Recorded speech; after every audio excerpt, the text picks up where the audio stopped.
అప్పుడు యొప్తా మిస్పాలో యెహోవా సన్నిధిని తన సంగతంతయు వినిపించెను. దేవునికి స్తోత్రం చెప్తాం. యొప్తా అందరికీ కూడా పరిచయస్తుడే, సుప్రసిద్ధుడు. యొప్తా ఒక వేశ్య కుమారుడు, గిలాదు పెద్దల చేత గింటి వేయబడినవాడు, ఆ స్థలం నుంచి త్రోసివేసినవాడు, వెలివేయబడినవాడు, అల్లరి వారితో సాంగత్యానికి బానిసైనవాడు, ఒక భయంకరమైనటువంటి వ్యసనపరుడుగా లేదంటే లోకానికి బానిసైనటువంటి వ్యక్తిగా ఉన్నటువంటి వాడు.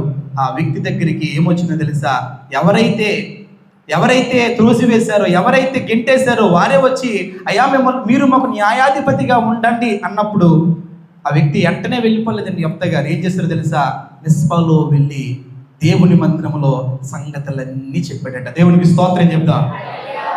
సంగతులన్నీ. ఇప్పుడు యొప్తా గారు ఉన్నారండి, గిలాదు పెద్దలు పిలిచారు కదా, వెళ్ళిపోయి ఉంటే కనుక అక్కడ యుద్ధం చేసే పనిలో యొప్తా గెలవలేకపోతాడు, ఓడిపోయే పరిస్థితి ఎదురైనేమో.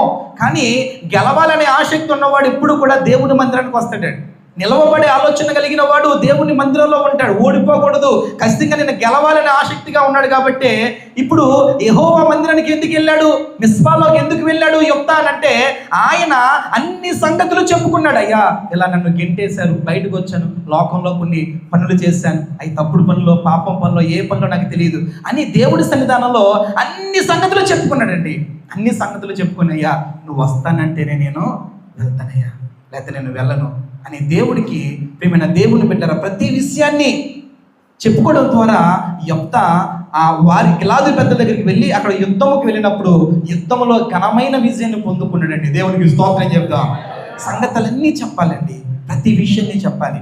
అప్పుడే దేవుడు మనం ప్రేమిస్తాడు.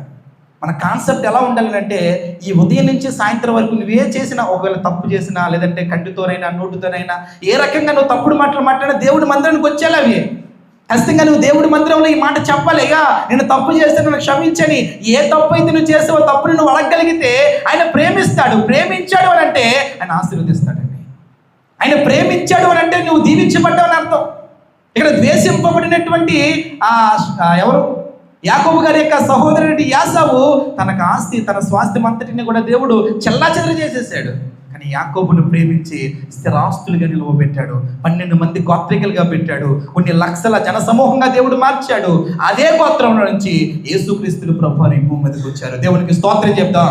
12 గోత్రాల నుంచి యూదా గోత్రంలో నుంచి యేసు ప్రభువు ఉద్భవించారు. యాకోబును ప్రేమించారు కాబట్టి ఈ ఘనమైన కార్యాలన్నీ జరిగాయి. యాకోబును ప్రేమించడానికి మూల కారణం ఏంటి? దేవుడి సన్నిధానానికి వెళ్ళి యాకోబు గారు దేవుని పాదాల మీద పడి ఆయనకున్నవన్నీ కూడా కుమ్మరించేశాడు.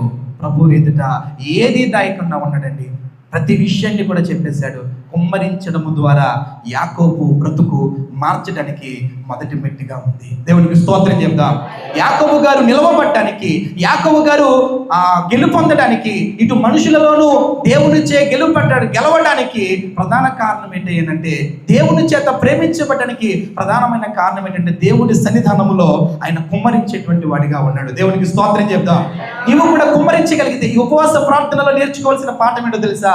ఈ సంవత్సరం అంతటిలో నువ్వు ఏ కార్యాలు చేసావో, ఏ పనులు చేసావో, ఏ రకమైనటువంటి ఇబ్బందులకి నువ్వు వెళ్ళావో, లేదంటే పాపపు చూపు, పాపపు క్రియ, పాపపు మాట ఏ రకంగా నువ్వు మాట్లాడావో దేవుని దగ్గర దాయకుండా ఈ ఉపవాస ప్రార్థనలో నువ్వు దేవుని దగ్గర చెప్పగలిగితే, ఈ రాత్రే దేవుడు యాకోబును మార్చినట్లుగా, యాకోబును గొప్పవాడిగా మార్చినట్లుగా నిన్ను కూడా మార్చుతాడండి. నువ్వు చెప్పాలి. దేవుడి దగ్గర దాయకూడదు. ఎవరు పక్క లేదనుకుంటారు, వారేమనుకుంటారు, నీకు అనవసరం. నువ్వు నిలవబడి ప్రార్థన చేసి, ప్రభు ఇది నా పరిస్థితి అయ్యా అని నువ్వు దేవుని దగ్గర చెప్పుకోగలిగితే ఆయన ప్రేమించడం ప్రారంభిస్తాడు.